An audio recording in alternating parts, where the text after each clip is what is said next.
Good morning. Good morning, and welcome to another episode of Speaking Out, exposing corruption and incompetence. Today, Wednesday, the 7th of September in the year 2022. We are here, we are ready, raring to go, raring to go. So, welcome to one and all. I see people are jumping in already. Orly Board, Vibort, Larson, Dudley from Jamaica, Barbara, Ulrich is here already. Denise, you ain't taking chance at all. You all want it with you all? You ain't taking chance at all. I told you all about a little chat, a little CB, a little little display. Just bring out the best in a lot of people. So many people are here very, very early, Everett. Welcome. And you know the drill. Share the live, share the live. Derek, good morning, Derek. John, good morning, John, Derek. Welcome, Audrey, Lado, John is here, Lado is here, Lado in the house, Trevor, and others. People are jumping in and joining, and of course the numbers are mounting. Momo, Momo, short man, you're here. Welcome. Sydney, Mark, all those forces are here, ready to go. And I have good news. Gordon from Borbis, Gordon, cricketer Borbis, Lynette, Sherry, Roy, they're all here. I have good news to you this morning. My co-host, co-accused, Clinton is in the studio already. No technical issues as yet this morning. You know, last week he wasn't here because he had some technical issues. But as I indicated to you then, nothing will stop us. This is no done as you like. We are here to give you the information. We are here to educate those policemen and others. So we are going to do everything we can to make sure that we are here on Wednesdays at 11 to pass on information to you. Morning, namesake, all the way from Canada. Morning, my namesake from Canada, Paul. Joe is here. Clocking in early. Joe, you believe that you're early, but people were here before you. I mean, you're early because it's only 11:02, but just want you to know that persons were here before you. Vibert line up early. Dudley from Jamaica, my colleague from Jamaica, was here very, very early. So share the live, and let people know that we're on and we are ready to go. Share the live. Patricia, welcome. Carol, a lot of regular. Roll. How you know, my brother? How you know? Good to see you again. Good to see you, Raul. You are one of the regulars as well. Always present. Can't catch you, though. Can't catch you. I looking to find some of you, but oh Lord, man. Oh Lord, you're not lapsing at all. You're here very early. Very early. Ingrid, welcome, Ingrid. Welcome. Yeah, man, I want some of you laps so that they can get people to find. I know that I ain't see Lenny yet, so maybe we can get Lenny. I ain't see Natasha's yet. I ain't see Elise, so maybe Denise take note, Denise. I ain't see them yet. So once 5 minutes pass and then turn up, that is considered late for duty. You got 5 minutes grace period. Some people are here very, very early. They're taking chance, safe bats. Keto from New Jersey, welcome, Keto. Welcome, Keto. New Jersey, we get people from all over the states, people from Guyana, people from Europe, all those people. Leon, buddy, 10025. We will thank Cook. Leon is here. Leon is here in the house. Man from Carnegie. Qualified cook from Carnegie. Welcome, Leon.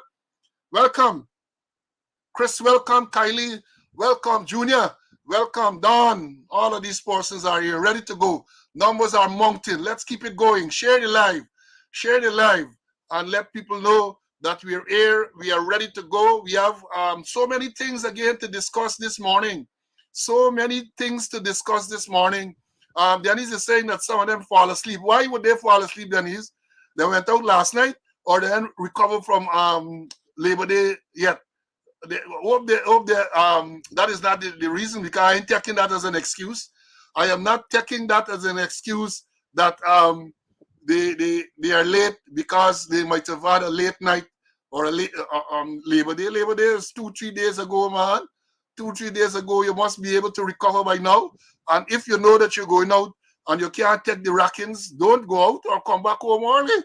Don't come and report late for duty. If you read Terrence, good morning, Terrence. Terrence in the house. Terrence, you barely make it by. You barely make it. You barely make it, Terrence, but you're here, like you're one of the regulars. You're here, and we gotta give the other people some time to join. Those people who come in to find fault. I see Ian from Fort Lauderdale is here. Welcome, Ian. Joylyn from the UK. Welcome, Joylyn. Welcome, welcome, welcome. I agree, Audrey. No excuse accepted. No excuse accepted. The Labor Day march them up, Keto, you can bring that as an excuse. I can listen to you and I can throw it out. There's no basis. If you can't, as I said before, if you can't go out and enjoy yourself and come to work the next day, and this is 2 days after, then don't go out. Don't go out. Or if you go out, make sure you come in early and catch your rest so that you can report for duty on time. We ain't lapsing this morning. And we see Marilyn from Queens. Welcome, welcome, welcome. Right? Ron, you see me a drill too stiff. You're lucky it's me. You're lucky it's me giving you the CB and drill, and it's not Archie Ross, because if it was Archie Ross, give you the CB and drill, what is going to happen? If it's Archie give you, when you're done, you ain't good for yourself. Well, I was a little, I was a little soft, man. I didn't used to walk it too rough, but Archie is the one. Yeah, we glad we giving the amphibians some time to join. According to Sharon will say the Jagabots, the Trenchies, and the amphibians. But I noticed in recent times they're sending another set, Another set, they're sending, recent time they're sending the cockroaches too, I, over the week, one of them writing Wawa things, the cockroaches. But let me tell you, there's an endangered species, because how we treat cockroaches. Cockroaches are nocturnal, they come out at night. All they got to do, turn on the light. When you turn on the light, they scamper, they scurry for cover. And then those that you can swat, you just mash them. You just mash them. So let us send out them cockroach. We can deal with them. Let them send out the cockroach. We can deal with them. Yes, Carol, you know about the midday train. The midday train from 12 to 1. And you're there, we used to call Stalingrad. There's a TSU square. You're there at Stalingrad. Or if you are a trainee, you get the midday train up on the little square there with the volleyball court and so on. And we walk you out for 1 hour. People used to love the trainees, because trainees is just free arm. But when the TSU and they throw a 302 rifle with you there and get you up there for 1 hour, when you're done, you're good for yourself, you fall down. And the more like Archie, you drill from 12 to 1. It was from 12 to 1. And then when 1 o'clock, you get your half an hour break, then you got to go and do fatigues. You're cleaning all over the place. You got to sweep. You got to clean. That's what it was all about. That is what all about. I had strangely, you might not know this, but let me confess, I had a 7 days when I was in training school. I never got any of the TSU because I performed, but through the wickedness, it wasn't nothing serious.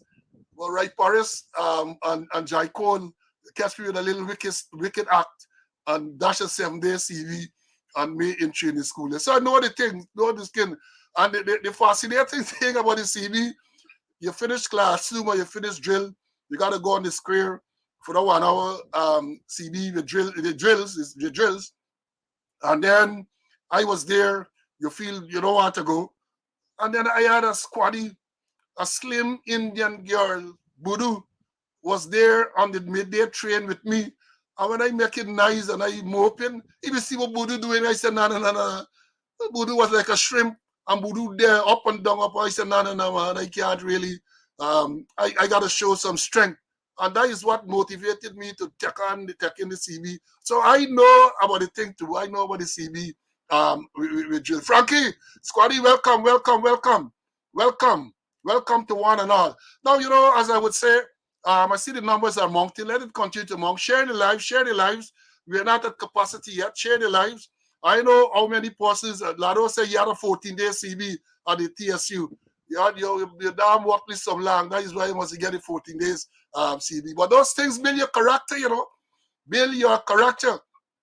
I had a CB when I was there. I mean, Raul commented that I was a man who used to walk them up on the drill square.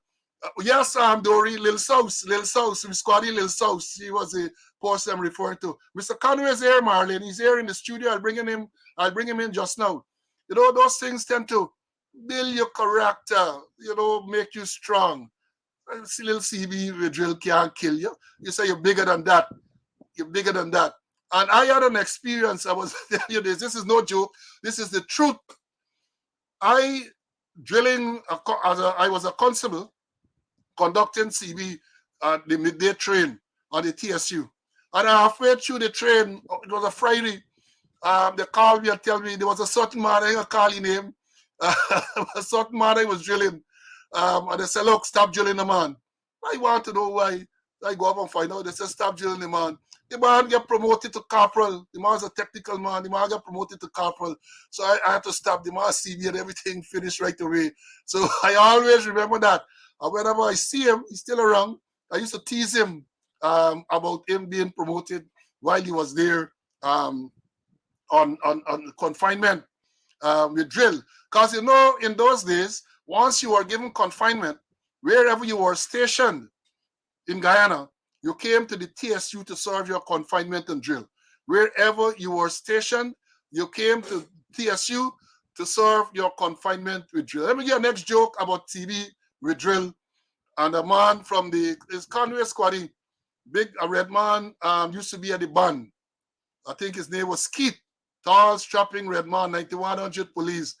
He had the band room and he came to the TSU on CB. So only the drilling and Swan, the drilling. And then during the course of the night, now you have to work. So you're fatigued, you drill, you're fatigued. That is what confinement with barracks to drill.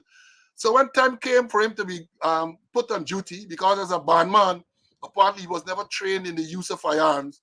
And you know, TSU in them days, everybody, all the duties is firearms.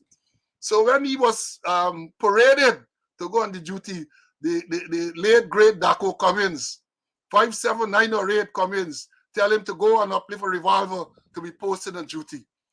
Skeet looked at Sergeant Cummins and smiled. Said, Sergeant, I'm sorry. Boy can't go on duty because I'm a bandman. I was never trained to use arms, so I cannot be sent on duty. Daco said, countryman, no problem. Take him to the arms room. Say, diary. Tell him, diarist. Book him out for duty with book him out as per revolver with a button. That's what that said. Book him as per revolver and give you a button. At this stage, he started protest. No.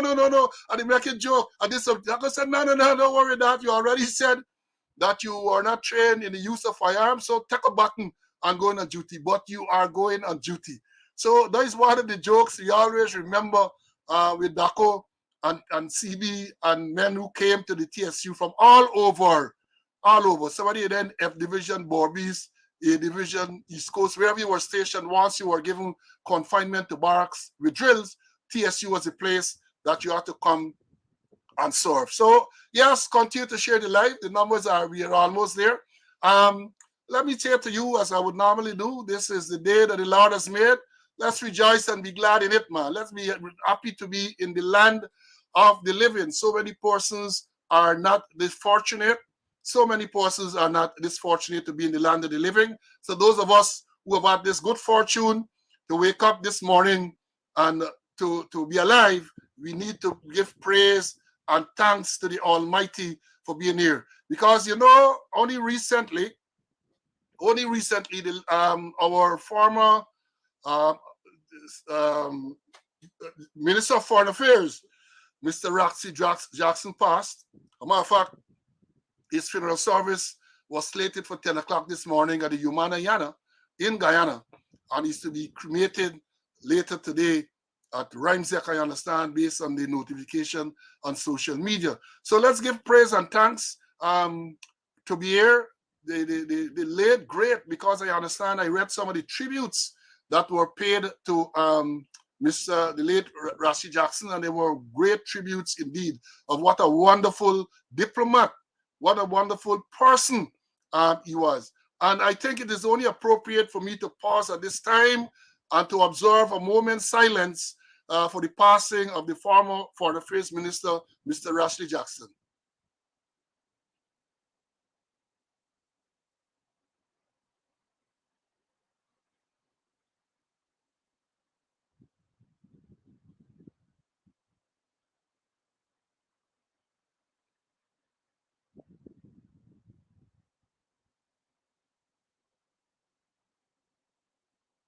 May his soul rest in peace. Now, last week too, we did announce the passing of Lieutenant Colonel Artley Liverpool. And I just want to remind us that the funeral service is tomorrow in New York, and he's going to be buried in New York on Friday. But the funeral service is tomorrow. And again, condolences to all the relatives and friends and family of the persons who have recently passed. Now, let me bring in my colleague, Mr. Conway. Welcome, welcome. We missed you last week, man. We missed you. Welcome. Thanks, Paul. I put it as technical difficulties for the time being, but Yeah. the work got to go on because what we doing, Paul, we doing the work of the Lord, and you can't do effective police Amen. Amen. without God. Amen. Right? So whether we do it collectively or individually, the work will go on because it is the work of the Lord that we are doing. So I'm happy to be in the land of the living. But let me just go back to the button, on the CBN drill. I remember after a while when Stanley Moore was Home Affairs Minister, we had changed the name from button. We used to say armed with one SMS, Stanley Moore special. So we never used to say button, we used to say SMS. I know if you could remember that. Yes, I remember. I remember that very well. I remember that very well. That's go and collect a SMS. Stanley Moore special because and the reason for that is because when Stanley Moore was Minister of Home Affairs, he was an advocate for the use of less than lethal, what we call less than lethal force. So he was advocating that policemen should go on duty with baton instead of firearm. Dudley, I did not say a minute silence, I did not say, so don't tell me Guyana minute fast. I know you're a Jamaican. You want to tell me that Guyana minute fast. I say a moment silent. I observe a moment. I was deliberate in choosing that word, not a minute. So Dudley, don't come and tell me Dudley said Guyana minute fast, man. No, it ain't fast. I say a moment, not a minute. It's the same minute. It's the same 60 seconds in Guyana as it is in Jamaica, and I suspect as it is elsewhere.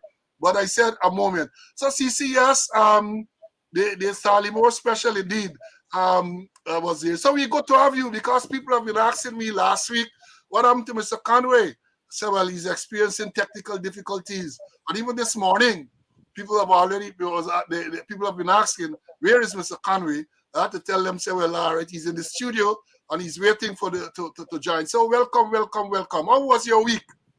A great week, and yesterday was my birthday. Oh yes, But belated. I was very stingy with my birthday. I had my wife, my children, and my grandchildren. Yes. And interestingly, my daughter presented me with a book, Steve Jobs by Walter Isaacson. I started to read it, and I hope by this weekend I will complete reading it. But she had some difficulty because many times they bought books for me, and I already have them in my library. So she's saying, "I hope that you didn't get this one." So I'm reading, and I still have peril. Well, That yeah. I know. I remember. I'm off. When I gave it to you, I made a note. I made a record I, because over the years I've lost so many books, texts, and other books that now when I learn a book, when I loan someone a book, I make a note. Sorry, you're there has been loaned the book from me. yeah, I know that we are co-accused and co-hosts. So if we be co-owners, no problem. I agree. I Get agree. it? Having said that, I have to then be co-owner of that book that you got yesterday. No problem. So don't use the fact that it was a birthday gift to say, well, no, you can't go. So, we do, and it's not now, for the audience, for years. For Yeah, years, we have this insatiable appetite to yeah. read not only about policing and law enforcement related subjects, but we just read. We just read, and that is why we can come here, we can tell you a lot of stuff about policing, about the law, because we read. Remember, we said when it was Mr. Conway who pointed out some months ago that the Police Service Commission was not properly constituted because he read. And the Attorney General did come out and to say that he came out with some adverse remark. Basically, Conway knew what he was talking about.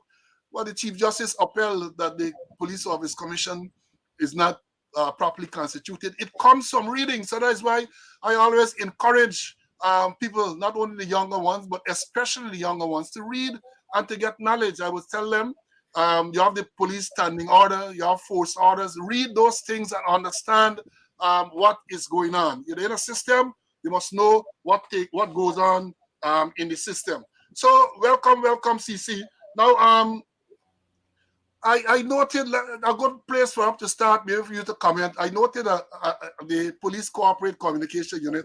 You know, these people, you gotta laugh it off. I mean, it's serious, but many times they write some things and like they don't know what they're writing. So I saw recently where they have a notice on social media for a man. They're asking for relatives to identify a man. But what I found it strange that in the notice they have the name of the person and his date of birth. They have his name and his date of birth, and they're calling on a relative to identify him. I laugh, but I know what they mean, you know. I know what they mean, but the average man in the public, when you read it, and people have said, what is this about? How can you seek to identify the man? And in the same notice, you have the man name, you have the man date of birth. See, did you see that? I saw it, and I thought like you, maybe like you, that they wanted somebody to identify the person for post-mortem. They wanted OPM, and they want a relative to come forward. But you can't identify the person when you already got his name and his date of birth. And I says the cooperative confusing unit. I had a good laugh over it because, as I said, by the time I read the thing, I said, no, something is wrong. But when I analyze it, I say, you know, because the photo that they have is of a deceased person. You can see the person has died. And the only thing that that came to mind is that, look, they want to do a post-mortem examination, and therefore they are seeking to get a relative to come to identify the person for the purpose of the post-mortem examination. But that's not what they're saying, and they come across as sounding so stupid that you're asking for this person to be identified, and you have his name and his date of birth in the same thing. You have to be more explicit. And his photograph too. You have his photograph. You have his name, full name. You have the date of birth. So we, the trained persons, we recognize it for what it is. But they have to recognize that when they are putting out those releases, it is for public consumption. All the people who have the same knowledge and training like we have and may not come to the same conclusion. But at first glance, prima facie, this thing was laughable. And I had a good laugh over it. So I'm glad that you picked up on the same thing. Now, the next thing that I want to discuss is I noted in the media, social and other mainstream media recently, where there's now a regulation for which allows for persons with foreign driver's license to drive in Guyana for up to 60 days. I saw it, and as a former traffic chief, I said, well, look, that is an extremely good thing. But it occurred to me that just passing this regulation and having it there is not good enough. You have to now make sure that some amount of sensitization, especially to the ranks, the police ranks, traffic ranks in particular, are aware of what goes on here. And as I know, you as a man who was there in training, maybe you would have seen the same thing and would have made the same observation. Did you see that release, Mr. Conway? Yeah, I saw it, and just like you were at my observation, because as a training man, we used to ensure when we do training, particularly for traffic ranks, for the all ranks, we used to set a question: when examining a driver license, what do you look for? So they need to make sure that the policemen and other ranks are trained and they know exactly what to look for, because people could bring any bogus thing and tell you, hey, this is a US thing or this is a Canadian or a Trinidad thing, that there need to be some kind of training. Exactly, because to operationalize such a new arrangement requires a lot, because if you're saying 60 days, and again, people have this perception that ranks in the force, especially traffic ranks, like to shake down people. So one can well imagine that someone produces something that looks and claims that is a driver's license, and as you rightly pointed out, how do they authenticate How do they confirm that it is a valid driver's license? How do they do that? And then if you're talking about 60 days, how do you verify that the person is within that 60? I think to me, that is one of the greatest or the biggest gray areas. How Yeah. do you confirm that this person is within this 60 days period, which Mhm. allows him to drive in Guyana? And I'm saying this to say to those persons who are there, people like those in the corporate communication unit, those who are doing training, this thing on face value looks good, but you have to analyze and you have to make sure that the policemen and women, especially those in traffic, are properly trained to deal with this, because you can find yourself in very, very embarrassing situation. And you know, Guyana is a place of run-ins. One can just get something and come to you and say, well, look, this is a license from Colombia. This is a valid license from Venezuela. And then you have no means, or if you're not properly trained, if the thing is not properly implemented, you have no means of determining whether it is genuine or not. So we say this not only to bring it to the attention, but to tell them that it requires training, publication in force orders, instruction classes to the traffic ranks and other ranks about this. Because I am sure that if you were to do a survey, many of the persons and know what we're talking about here, that maybe True. I read newspaper, maybe. So it is up to the administration to make sure that um, the persons are trained to do that. I see one of the persons communicating, one person, you have to produce your passport along with your driver's license. Well, that in itself, you mean that is what the training requires. And if that is the case, then the persons who are now allowed to drive with the foreign license have to be told that not only foreign license, but you have to produce a passport which show the stamp the day that you came in. So the thing is more complicated than that. And thanks to that comment there, yes, son. But I'm saying this to tell them that you have to put your gray matter to work. And CC, you being a training man, will able to identify. I mean, they never come to you, but you will know that some of the things that people have to be told to make sure that this thing has a smooth rollout. I agree with you, Paul. Totally agree that we need to look at the gray areas so that the thing can run smoothly. Not just put out a release full stop. It got to be properly operationalized. Yeah, fully support that, fully agree. So for those of you who are listening, and we know they listen, and people communicate to them, just tell them that just making an order which says that foreign driver's license are going to be accepted for 60 days is not sufficient. You have to now do the rest to make sure the policemen are aware of that and they know um, maybe what a foreign license looks like, and some protocol in place just in case they are not sure the type of person the person produces foreign license. Some protocol to make sure that somebody said, "Look, I am accepting that," and arrest, because it can be very, very embarrassing, very unprofessional, and very embarrassing. So therefore, that needs to be done. They need to make sure that that is done. So moving on. Yeah. Before that, Paul, the man who sits in the chair normally talks about SOP. They need to get an SOP on that. Well, I know who's gonna write the SOP for them.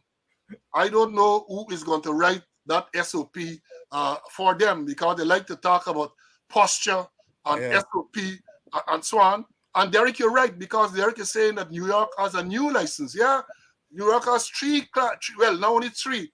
You have the regular license, and you have two others. You have the enhanced license, which allows you to travel to certain countries, and then you have another license, higher level, because New York is putting system in place that unless you have one of the enhanced license, you're not going to be able to even go into um, federal buildings after a certain date. I'm not sure, I think sometime this year or next year, if you don't have that license. So all of these things, because and we talk about New York, one of the things you have to remember that they don't have a US license, there's no US driver's license. The licenses are by state. So you have New York license, you have New Jersey license, and the various states.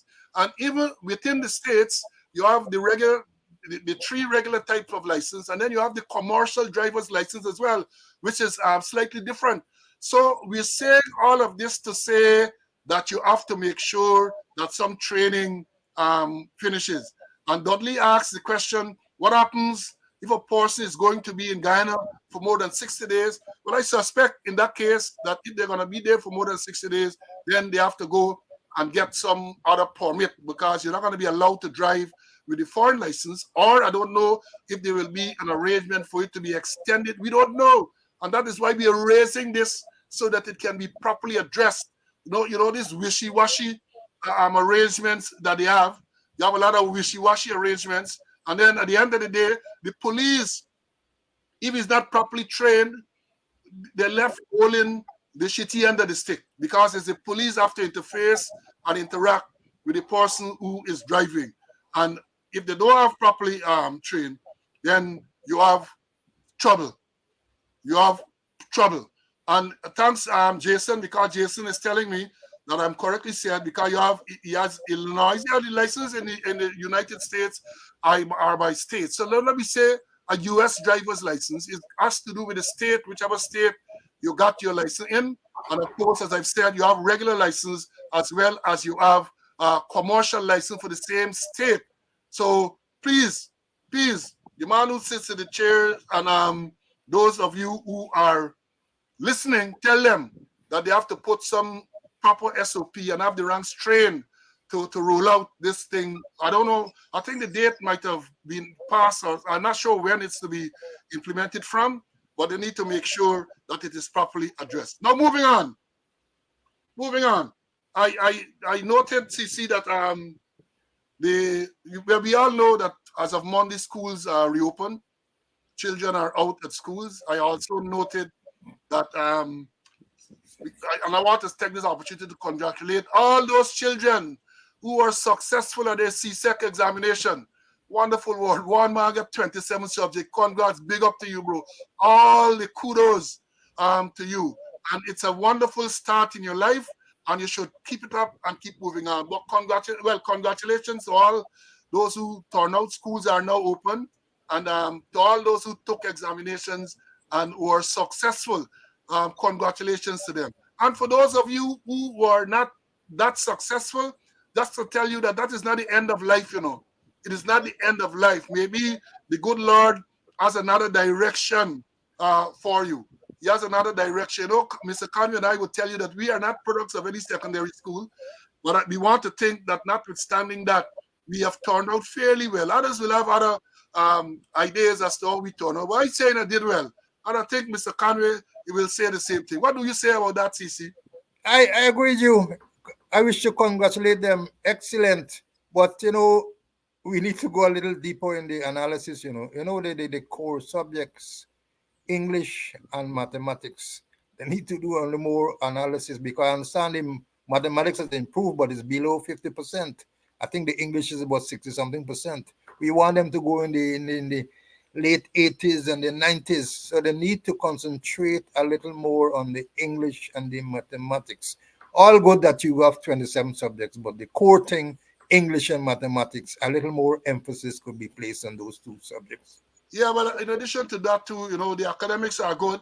Academics are good, but you want to have a rounded career. You want to have a rounded life. So don't forget about sports, and don't forget about being developing your social skills. But congratulations to them. And this is their moment, and we should really, really, really and truly reach out and congratulate them and encourage them to continue to pursue excellence, because I think the country needs persons like them. So congratulations to those persons. But having said that, schools are out, schools open, children have been turning out to school, second results. And then we noted at the same time this lawlessness on the roads of Guyana.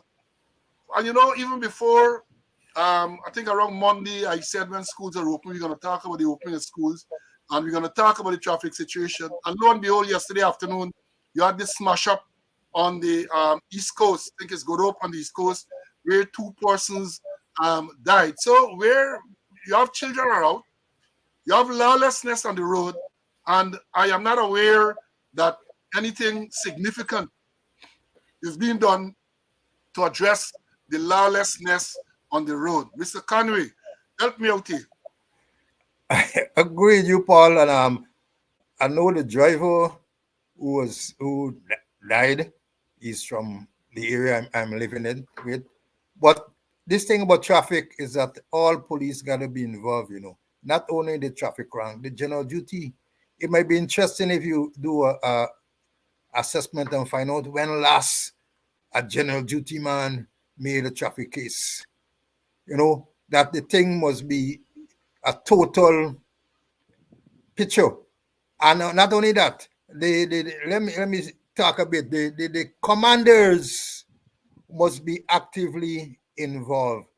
I can remember, Paul, when I went to Borbis, and this is on a driver package that you had initiated, and I discovered that, look, West Coast Borbis are the brightest people in Guyana when it comes to the Lorna driver package, the theory.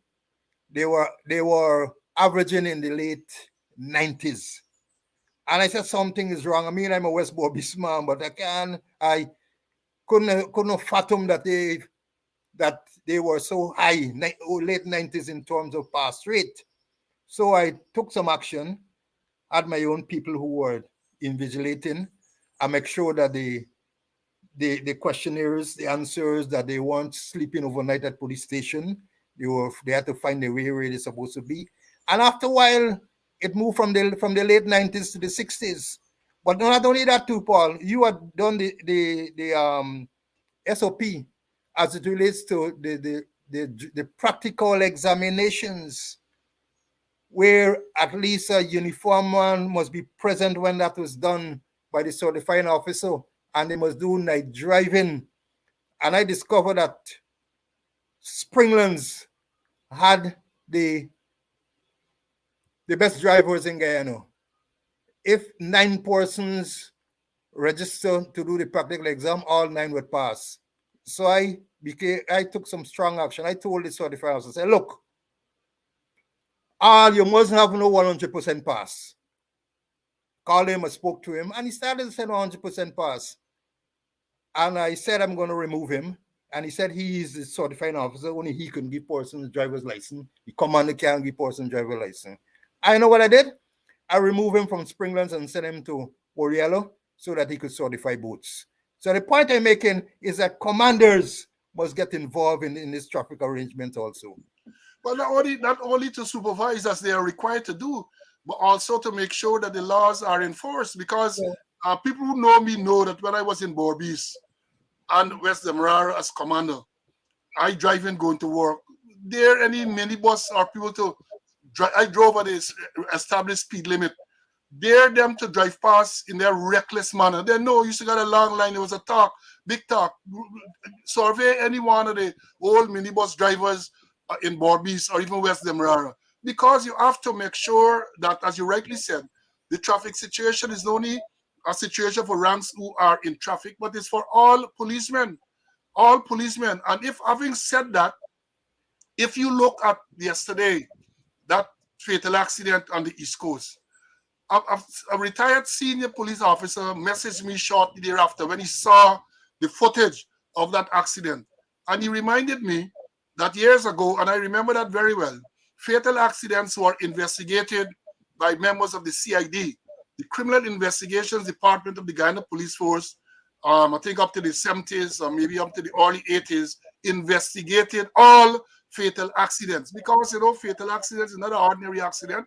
You might require caution statements to be taken and things that were more in line with the training of the CID rank. So all persons, and he drew to my attention that, look what happened there. Absolutely no control of the scene by the police. Absolute, that thing was so disgraceful. People were there all over that accident scene, all over the accident scene. No attempt was made to keep people away from the scene. And the man texted me and he wanted to know, Paul, what is going on? So I said, bro, that is what goes on now for policing. And I remember in training school, you will remember this too, I'm sure, that look, when you do an accident, because when we were training, we trained in every aspect of policing, whether it's general duties, whether it's traffic, CID. And a matter of fact, they took us out as recruits to intersections in Georgetown to teach Yeah. us how to direct traffic. Mhm. And I remember very well they had the acronym COWS. They say when you go to the accident scene, you look for COWS. And Yeah. folks, this is not a 4-foot animal we're talking about. When they talk about looking for COWS, COWS, this C meant that the first thing you did was you look after casualties. Uh, And for the policemen who are listening, make your note, take out your notebook and make your note, because I don't think they teach you these things now. So that when you go, the first thing you look, you remember cows, COWS, and don't look for the 4-foot cow. So when they say cow, it's not a 4-foot cow. C, you look for casualties. Or after casualties, you deal with obstructions to make sure that the roadway is not obstructed. W, you look for weaknesses. So it's casualties, obstruction, weaknesses, and then the S stands for statements. So having gone to the scene, you look to see to deal with casualties, persons who are injured and so on. You deal with those persons first. Then you deal with obstruction to make sure the traffic can be kept moving. Then you look for witnesses to the accident. And then lastly, you deal, once you get witnesses, then you have to get statements from those witnesses to say what happened. When you look at what happened yesterday, yeah, Denise was old traffic rank. Denise is saying that it was terrible, that scene. I made the same observation, no control whatsoever. And the sad thing is, for me, is that you have people with khaki clothes, with inspecting them up. Nobody attempted to take any control of that scene. Nobody. And again, nothing will be said. So people will believe, the ranks who involved and others will believe, well, that is the way it should be done. CC, anything on that? you're quite correct. The control, casualty, obstruction, weaknesses, and statements. Those are key components of investigation. And as you rightly mentioned, the CID got to be involved. I know in my time, and let me go back to Borbies, where we had a detective officer. I'm gonna call his name Armstrong, Philip Armstrong. He used to write in those files more than the traffic men, and they used to be afraid to send the files to him. So sometimes they bypass him and send the files straight to me. I never used to worry about it. But my next minute is DDO, your comments, please. And that used to be it. Yeah, right. Yeah. Audrey, you remember what? Audrey, you spent a lot of time in traffic. So you remember cows. You remember cows, casualty, obstruction, weaknesses, and statements. That was a training. That was a training. But those things have gone out the window. So hope that the young policemen who are listening, either now or later, they're gonna listen on YouTube. Make the note, and understand that that is what should take place. And then I noted too that with a lot of pleasure, I read in the newspaper where a man was convicted for dangerous driving, fined $70,000, and disqualified. I have to make a distinction here between disqualification and suspension, which I'll explain. He was disqualified from holding the license for 6 months, which is a good thing. And since the days when I was traffic back in the 90s, we used to lament the fact that magistrates weren't disqualifying drivers who were convicted of being involved in dangerous driving. They weren't. They weren't. So that deterrent, that signal was not being sent. And so I was pleased to see, I mean, the man fined $70,000 and he is disqualified from obtaining for 6 months. I remember back in the day, the other magistrate, traffic magistrate, Sharon Eden. Almost every case when a person was convicted of dangerous driving, you get suspended for some period of time. And the point to make here is that when the magistrate suspends, there is a mechanism to ensure that that thing is circulated. Suspension, well, disqualification is circulated so that policemen know and other people know that a particular person has been disqualified. I suspect that nothing happens. So if the man jump in a vehicle tomorrow and drive, no one is the wiser. No one is the wiser. So I saw that. And then I saw another article recently where a man was jailed for 5.5 years. And in reading the article, I recognized that he was a police rank, some police rank from the TSU, convicted for causing death by dangerous driving, a case on the East Bank. He's sentenced to 5.5 years in prison. Did you see those things, Mr. Conway? Yes, Paul, I saw them and I'm fully in agreement that we need to take draconian action to correct the lawlessness that is happening on our road. And I think also that there used to be an endorsement in the driver license that this person has been disqualified, as the case may be. But as I mentioned earlier, all got to be involved in this traffic arrangement. Yeah, the traffic situation is really out of hand in Guyana. And you said, yeah, the provisions are still there for the license to be well. Let me say this, because again, with technology, the endorsement that the law contemplates was we had this book type license. So Yeah, they used to actually write in the book. But now yeah, that there's no longer the book license, plastic, they know that plastic. they have plastic. Again, these are things that they need to think through. If the magistrate is to endorse now, how is that endorsement going to be done? Uh-huh. How are they going to do the endorsement to make sure that it's effective? You see, these things, they just change things, and nobody look to see how this thing gonna go to look to the logical conclusion. Nobody looks at that. No one looks at that. So yes, there are provisions in the law for a license to be endorsed. As I said, we had a book thing for license. Uh-huh. So they used to write in the book that this thing is endorsed with the appropriate stamp. But now that you no longer have this book license, you have this plastic license, how endorsements are going to be? Good question. Maybe someone can ask the licensing authority, who is the Minister of Home Affairs by law, how is that to be effective? You'll, Uh, you'll, have, you'll have a no comment. he known for no comment. He's known to say no comment. So, but these things are serious. These things are serious. And the next thing that I alluded to a while ago, we talked, the magistrate disqualifies you once you're convicted. And then the issue of suspension would normally come up. Now, you cannot be suspended if, well, let me put it this way. The law allows for you to be suspended pending the determination of a charge for causing death by dangerous driving. So if a person is charged for causing death by dangerous driving, the licensing authority can suspend. I remember when I was traffic chief, I pushed for that because it has to go to the DPP. The file goes to the DPP, and with a recommendation, the person be charged for causing death by dangerous driving, and that the license be suspended pending the outcome of the charge. That is then, once the DPP approves that, that is then sent to the licensing authority, who is the Minister of Home Affairs.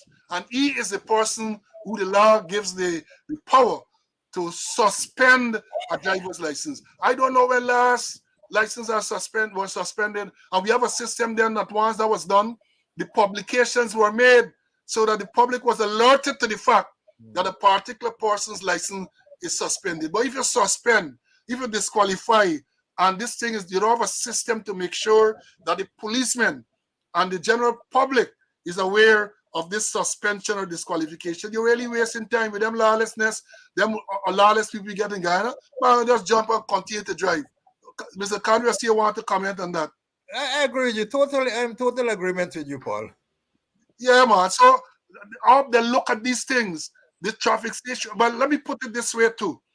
The traffic situation in Guyana is so out of control that no piecemeal measure, in my view, will work. You call for a whole comprehensive arrangement, everything, engineering, the old program of learn a driver, what qualification, and all of that you have, a comprehensive package. And I want to take a next dig at the corporate communication unit, because one would expect to that in addition to all the propaganda that they are peddling, you would have had some public service announcements. They will come up with some public service announcement telling people how to drive, the do's and don'ts about the road. My pet peeve, I've said this before in driving in Guyana, is that people don't know lane driving. But the laws of Guyana says what they call the rule of the road. You have to drive on the left or near side of the road. That is what the law says. You drive on the left or near side, and you only come out if you have to overtake. And as soon as you overtake, you get back to the left or near side. Drive on the east bank. Drive on the east coast. People sit down in the right lane. Sit down in the right lane and forces you. And many times they're not going above the speed limit. They're going within the speed limit, but they're in the wrong lane. They're on wrong lane. And if you now are the speed limit, they force you to drive on the inside, which is a dangerous thing. So one would have expected that the corporate communication unit would have public service announcement about these things. You have public service announcement telling people which side of the road. Have signs up. I have been driving around the Caribbean, and in many places you go, they tell you keep left. You have the arrow. You have to keep left where there are multiple lanes. You have to keep left. One of my pet peeves. So I would expect that things like that, rather than just jumping up and doing bigging up people and writing a lot of nonsense about. Remember they write about taking a decomposed body to be pronounced dead and ask out of trash and making you laughing like a laughing stock. Sit down and get these public service announcements. I remember back in the 90s, I think it was, when Mr. Larry Lewis was commissioner, he got one of the major companies to sponsor a whole series, something that they used to call it So You Think You Know You Can Drive. So You Think You Can Drive. And every Sunday that used to be, there was a beautiful program, simulations and so on, to teach people how to drive. That thing died, and I remember when we tried to resuscitate it, but it had some copyright issues. But things like that. Now you get all these oil companies and all of these type of thing. Maybe they can approach these people to put together programs like those to educate members of the public. Mr. Conway. Paul, you stole my thunder, man. Only yesterday, myself and retired Assistant Commissioner Ivla Whitaker, who was a PRO, we were discussing his articles on every Sunday in the Chronicle about the same driving thing that you're talking about. And I think that they can make some arrangement for it to come back on stream. Yeah, but I would hope with all the money that's circulating now, I would hope they would give this priority and make sure you get a lot of infomercials, a lot of public service announcement to deal with that. But having said that, you have to deal with the corruption too. Somebody complained to me a few weeks ago that a certain man, a retired senior police officer who operates out of a certain office in Big Dam, collecting people money to give them driver's license and tin permit. And the people claim that is what is alleged, that they made a report to the subject minister. The minister promised to look into it. They said nothing happened, and they have now reported the matter to the president, and they said they haven't gotten a response. So while you are dealing with the actual driving, you have to deal with the corruption. This is what somebody complained. They are alleging that a retired senior man, senior police officer, get a racket running where they are collecting money to give people driver's license and tin permit. I would hope that the people are going to look into it. But having said that, I am holding my breath because I might suffocate and die. Mr. Conway, you had made a statement. I think you wrote a letter too about corruption involving drivers involving firearm license, and again nothing. I can recall in Labor time, hours after it was publication, there's a Ministry of Home Affairs publication came out asking me to go to CID and give them information and go to Minister of Home Affairs and give them information. And I made it public, and I'm still holding the same view that I have no confidence in the CID, and more so the major crime unit. And I have no confidence in the notorious Suku led by infamous Karimbash. So I wouldn't be surprised, Paul, if the minister put out something and say, come to us and give us the information. And I have no confidence in the Minister of Home Affairs. Confidentiality has gone through the window. Imagine the crime chief saying publicly that Roger can't give him information. Yeah? He exposed his source when he's supposed to be protecting your source. Confidentiality and there. If I go and give them, they're going to say Conway, sir. Or they're going to say Paul Slow, sir. When they're supposed to be protecting your source, the confidentiality in the police force and the Ministry of Affairs is not there. Things happening under the very nose of the minister. And further, I say not. Well, I agree with you because the people saying that they complain to the minister and nothing has happened. That, at least that's what they say.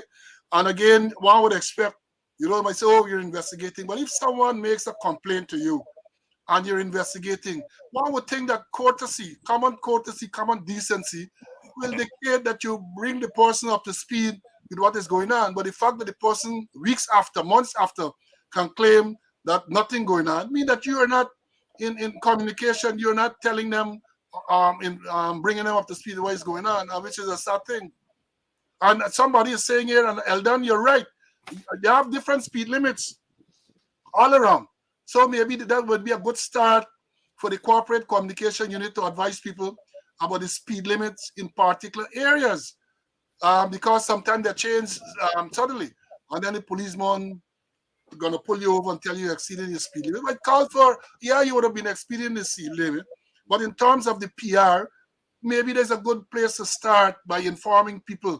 And there's so many other things they can do to educate the driving public. You know, when I went to school, when we were going to school, they had the corp drill. Even when I was traffic chief, you had the corp drill that was taught in school. I don't know what type of traffic education is taught now in school. You have the corp drill, and for those of you who don't know, children were taught, you come to the edge of the road, you look right, you look left, you look right again, and once it is clear, then you cross. You have cases now where children are riding electric scooters to go to school.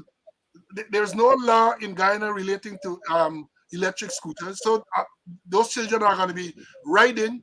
No attempt to educate them. No, and that is the lawlessness we have.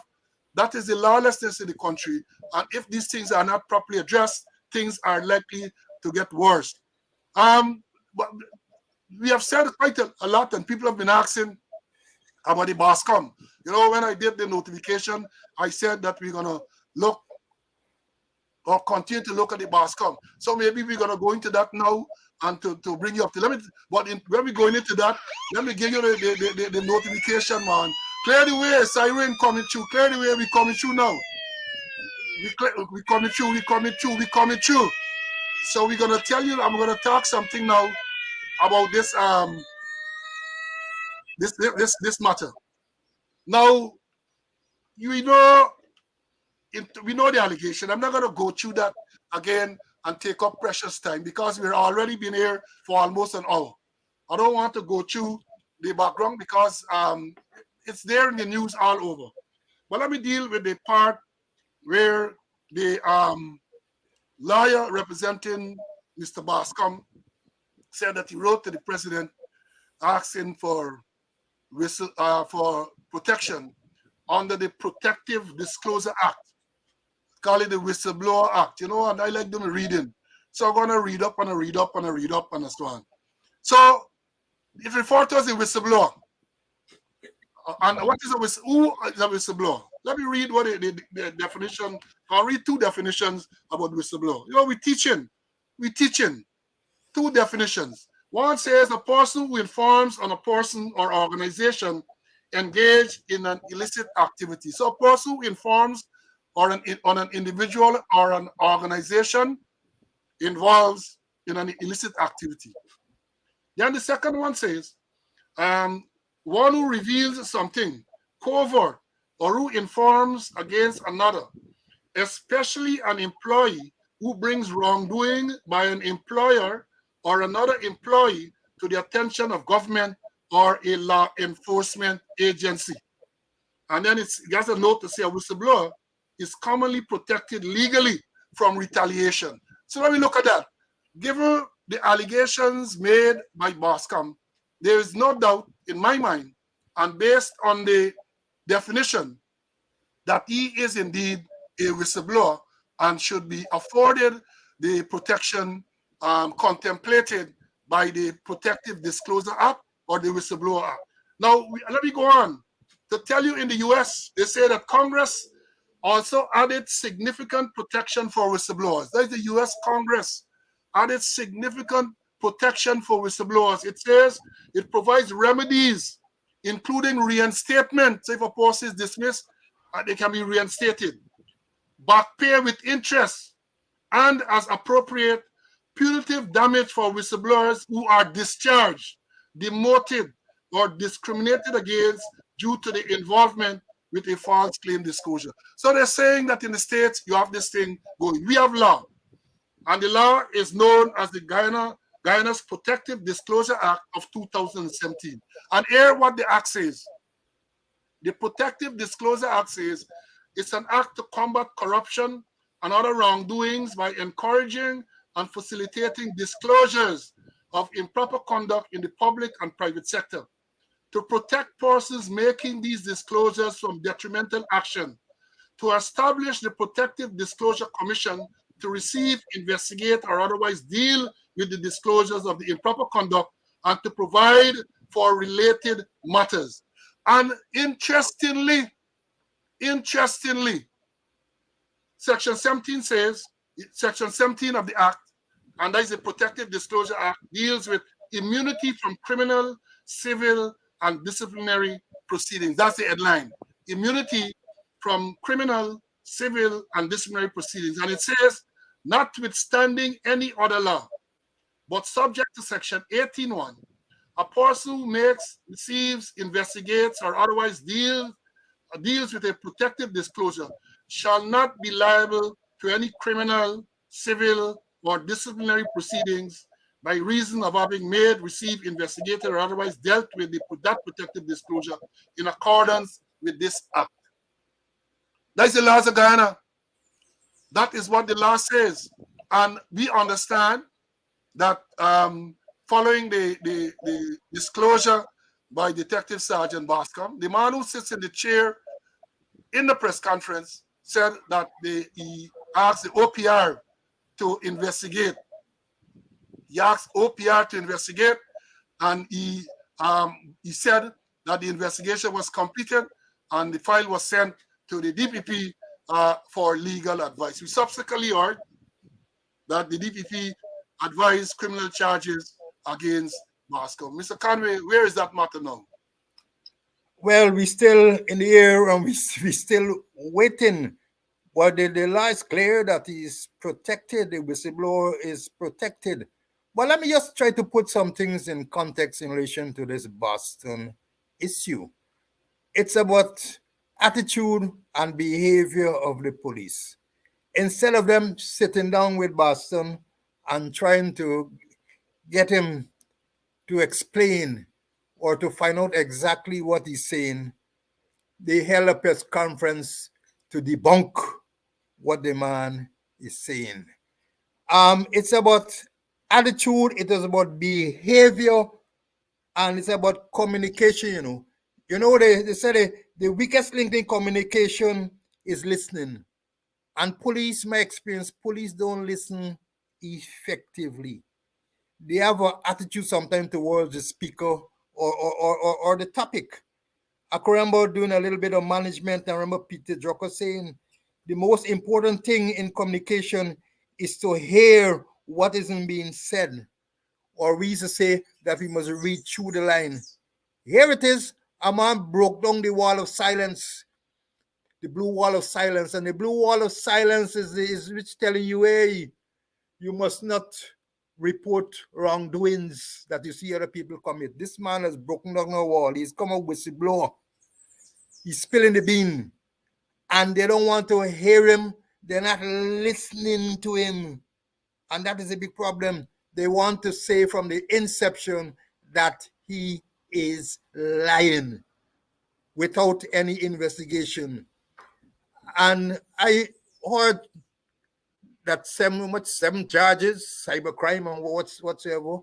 Perhaps somebody must have been enlightening them that, hey, you can't charge this man, you can't take civil action against him, and you can't take disciplinary action against him, you can't take criminal action against him. Perhaps word has gotten wrong, so they just hold the file and duck the file for the time being. But I'm saying the attitude towards Boston is ridiculous. I listen to the man. Listen to the man. They say the weakest link is that we don't listen. We're not listening effectively, and that's the problem. Well, yeah, you're correct. That is it. Well, I would go a stage further and say not only that they're not listening, I believe they don't want to get to the bottom of this because they know perhaps he's talking the truth and many things will be revealed about the same persons who are supposed to be um, looking into this matter. But as I am surprised too that I think this is about 2 weeks since we understand that charges were recommended, and to the best of my knowledge, no charge has been filed as yet. So something is definitely wrong. Maybe after the charges were recommended, they then may have had the opportunity to read the Protective Disclosure Act, especially Section 17 of that act, and realize that, hey, they're going down the wrong road, and either call back for the file or instruct that the file be kept so that no matter is the charges are not filed. Because I was anxiously awaiting to see what those charges will be. I was anxiously awaiting to see what those charges will be, but no charge has been filed as yet after all of this time. And I understand, listening to the lawyer that represents Mr. Bascom, that I think it is now 2 or 3 weeks since the president was written to about protection. There has not been a response. So it would appear as though nothing has happened as yet. And then it's only this morning I was reading an article in Stabrook News, I think it was, where someone asked the minister about the RSS. And when you say RSS, some people will tell you that a vowel has been left out. That the RSS, asked about the RSS, and he said words to the effect that, well, he wasn't sure what was the position with that. And I think when they asked him about making the report public, again, he deterred on that and did not commit to making it public. I don't know if you saw that.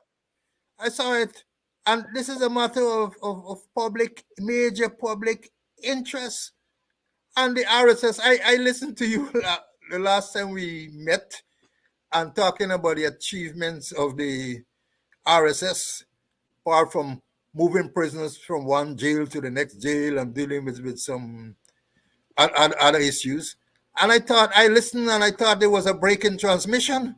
I listened for more, but you just stopped there. I don't know if you had left out something. They have no investigative capacity, no known track record in terms of investigation. You bring them in, and let me go back to the Henry brothers. They came, and for me, they were compromised from the beginning. I say so because they went to Barbies, they were escorted to Barbies, they went to the crime scene, they talked to some people, and they were directed who to talk to.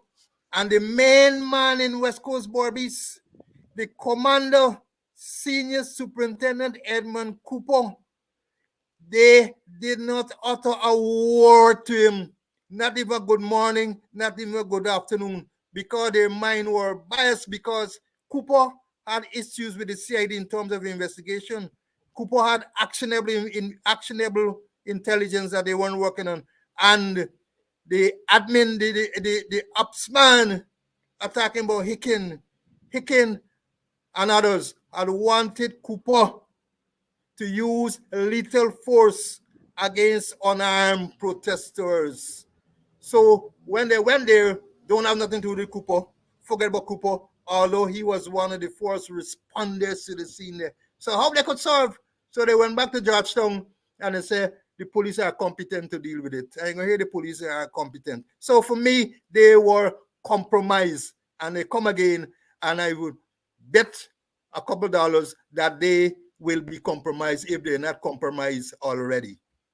Well, the whole story is, my take is that they have no track record of dealing with matters like this. And again, I'd encourage persons to go and read the RSS. I mean, the good thing now about the internet and social media, you can read for yourself and see what this body is all about. The body is a body set up by the Eastern Caribbean countries to look into disaster response.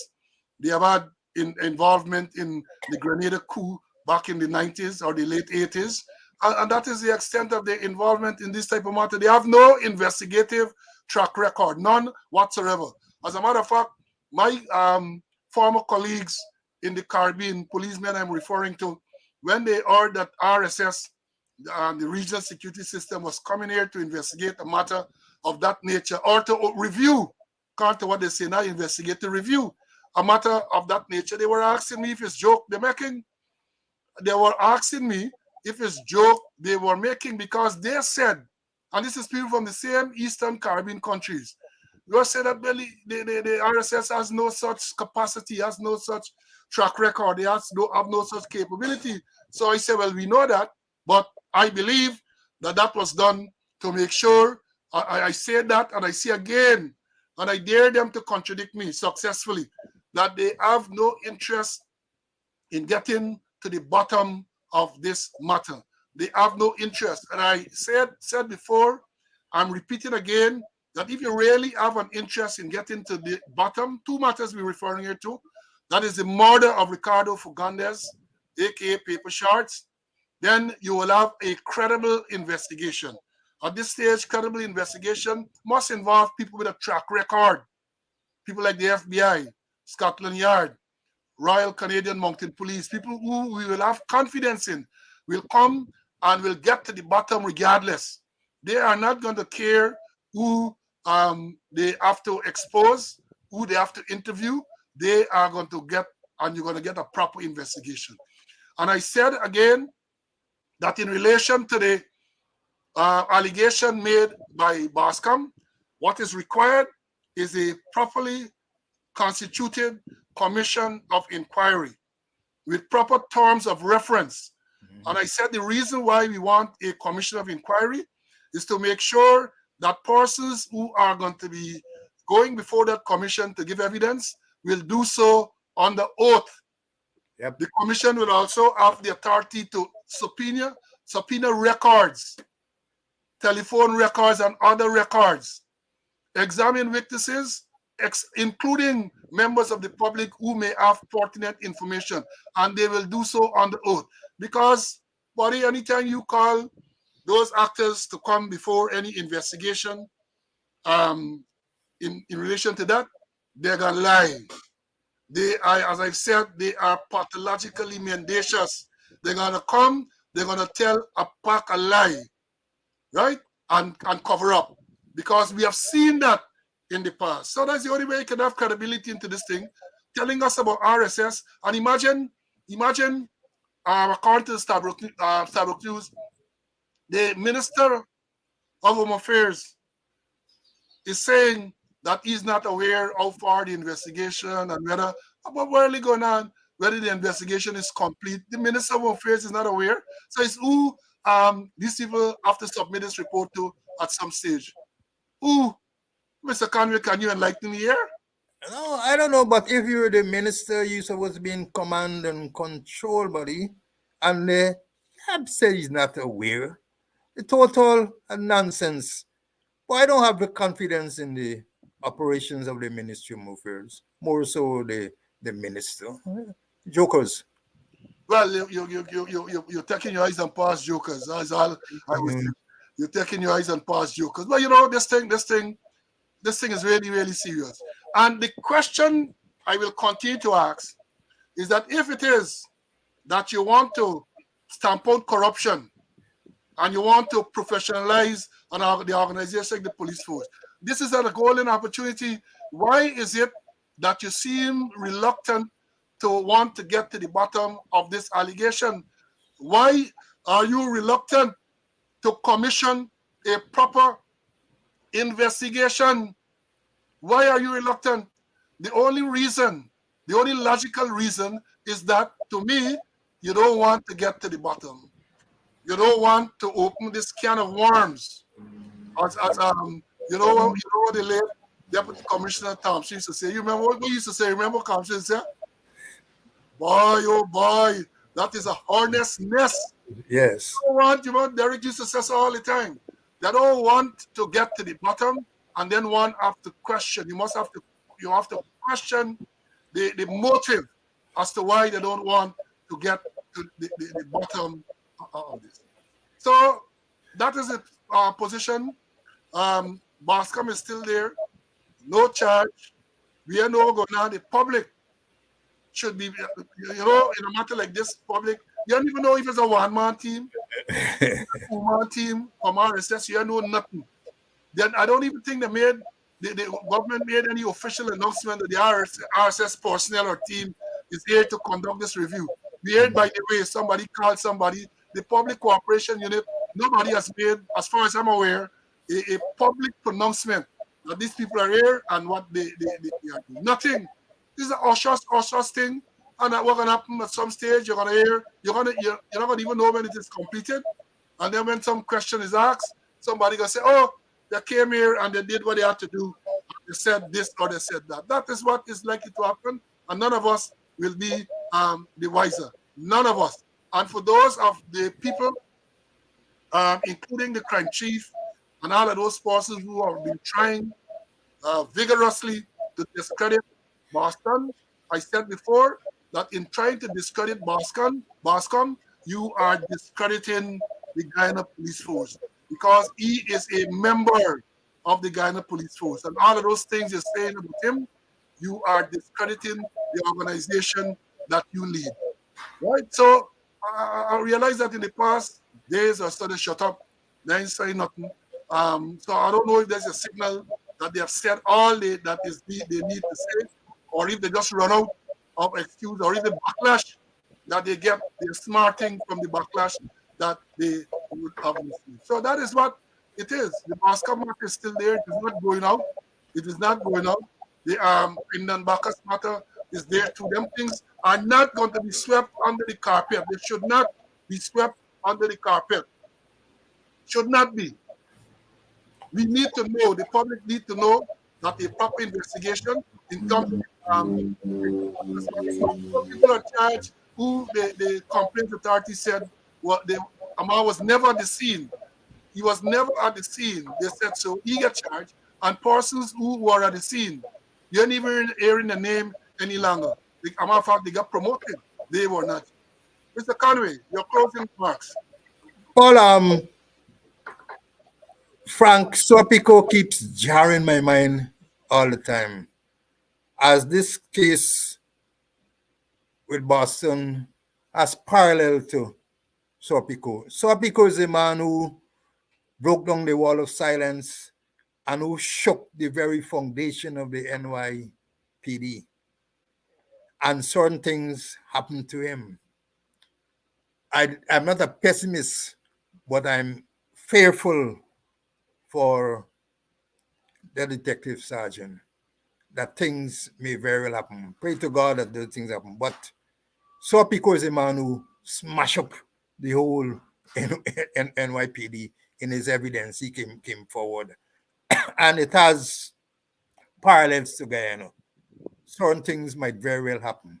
Allow as you mentioned, a proper inquiry to be held. Two separate ones.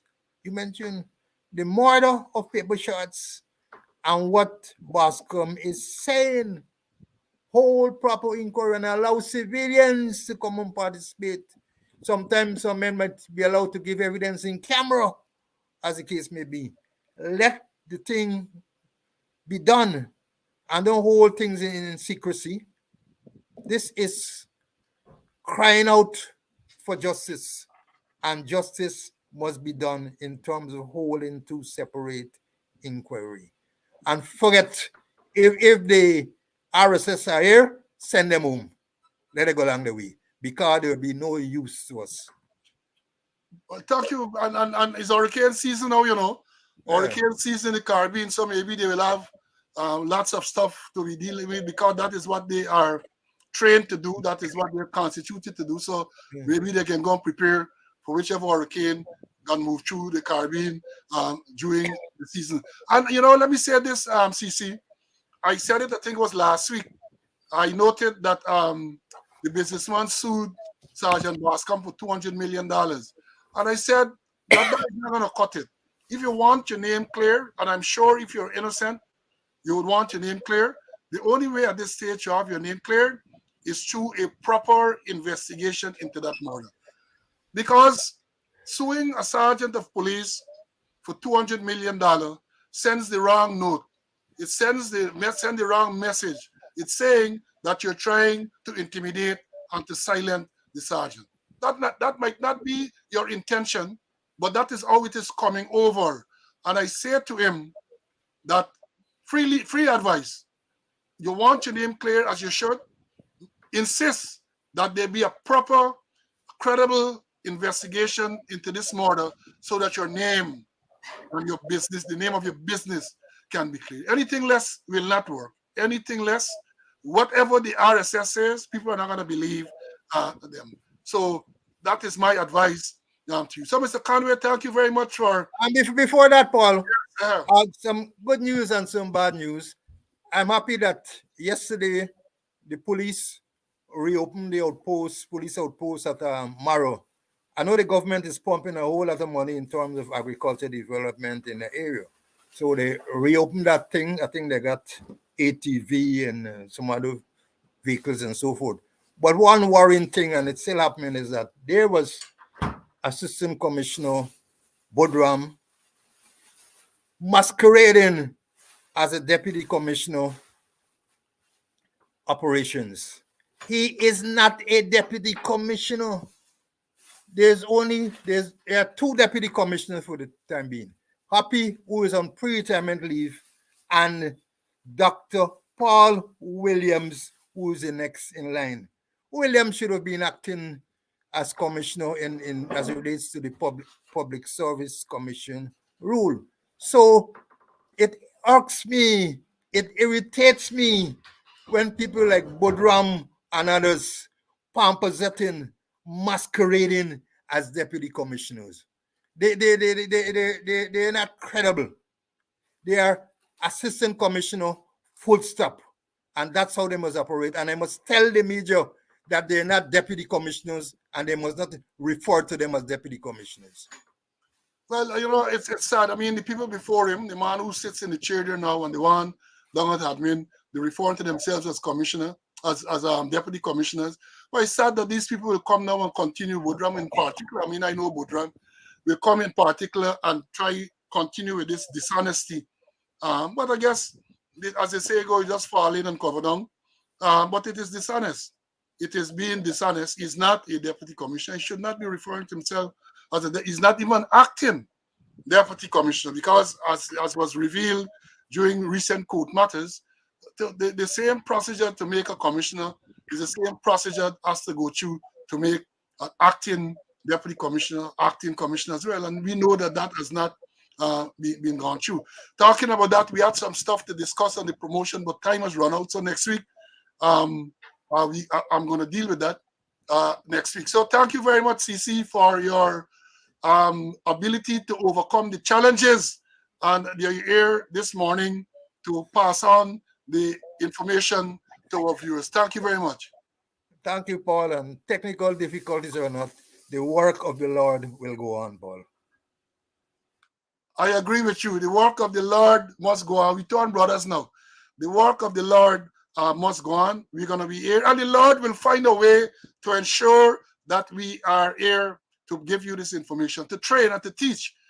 People are saying in the comment here now how educational this program has been. People continue to say that, and we will continue to educate. We will continue to do so because, as we have both said in the past, previously, we would have been invited to share this information with senior ranks and other ranks, but we are now persona non grata, and therefore we are using this medium to continue to educate. The thing now is not only the police ranks are going to be educated, but the general public as well, because we're not, it's not top secret information. We get here like a certain man in Florida. We ain't got no top secret information.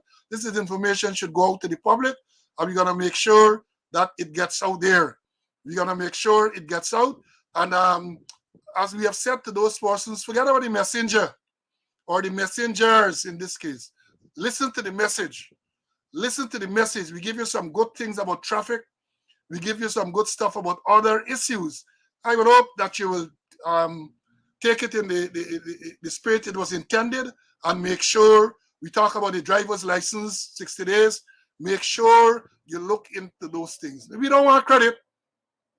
We don't want to come out and say, thanks to Mr. Slow, thanks to Mr. Conway. Just do what you got to do. Implement what you have to implement. Just do that. That's all you got to do. And we will get our satisfaction from that. So don't call me out and give us credit and so on. The idea is I don't think you can't say that they're original. They're out there. Only that you don't read and you don't follow up on these things. I want to close this morning again by telling you to last week I requested of you to go to YouTube and to subscribe to the channel. Many of you did so, but many have not. So let me remind you, go to YouTube. We're trying to build the popularity of this program, and we know it is getting more and more popular by the week. We want to continue its popularity so it can reach a wider audience. I am satisfied, but the bigger the audience, the better. People must know what is going on, and so therefore, go to YouTube, subscribe to the channel, which increases the popularity. And I will thank you. And a matter of fact, I say I can tell you many of you have not subscribed, because when you subscribe, I will get a notice that this person has subscribed to the channel. People are saying that they need 2 programs a week and all of that. We got to do research and all of that, and don't think we just come and we just talk. We do reading, we do research, and the type of thing. And we will consider that. We take all of those things into consideration, and maybe as we go live. Remember, this program is only a couple of months old. In our 8 months now, this program has been going. Only about 8 months now, this program has been going, So it's a new program. It's a new program. I'm heartened by the responses that we have had. People are here in their hundreds during the course of any Wednesday. And once you continue to show the interest, we will continue to be here to give you the information. I would like to remind you about Mr. COVID and Mr. Monkeypox. Protect yourself. COVID, every day you have numbers. The numbers are not as large now, but there is no reason for you to drop your guard. No reason for you to drop your guard. Make sure that you protect yourself at all times. By now, you know what the protocols are, at least for COVID. And they're saying perhaps there are similar protocols for the monkeypox, because you have 2 cases of monkeypox reported in Guyana. And the worrying thing to me is that they have said that the 2 cases have no record of recent travels about or out of Guyana, which means that the thing, they're right there. The thing is right there. And let me close by imploring you that now that schools are open, to look out for the young ones. Look out for the young ones. Make sure that we take care of them. They don't have to belong to you. Remember, it takes a village to raise a child. Look out for them and make sure they are safe on the roadways. So thank you very much for your attention, and God's willing, next Wednesday at 11, we'll be here again for another episode of Speaking Out, Exposing Corruption and Incompetence. So now, bye, and see you next week.